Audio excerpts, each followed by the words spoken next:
Assalamu alaikum jama'a, barkamu da sake saduwa a cikin wannan tasha ta mai albarka. Wannan shiri mai suna Asin da Asin, Allah sarki, an daɗe, an ja lokaci, an yi wala-wala akan fitowar wannan shiri. Kuma kuma na san masu sauraro kuna buƙatar wannan shiri ya fito. To, a yi haƙuri. Wannan shiri dai mai ɗauka wannan nauyin shiri wata ko Adam Zango, insha Allahu 12 ga watan September wannan shiri zai fito na wannan shekara.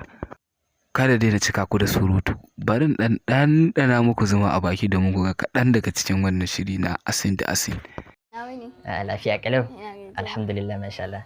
Wato ainihin Samira, abinda na'am. Sunana ba Samira bane, sunana Mira. A'udhu billahi. Wato ai Samira, wato wannan sunan ki mai ainihin daɗi, suna ne wanda addinin musulunci ya raɗa miki. Ta masu sauraro, ku kasance da Samira a cikin shirin Asin da Asin. Sannan mai sauraro, kamar yadda aka saba, ai mana tukwici mana da subscribing domin samun ƙwarin gwiwa kawo muku labarai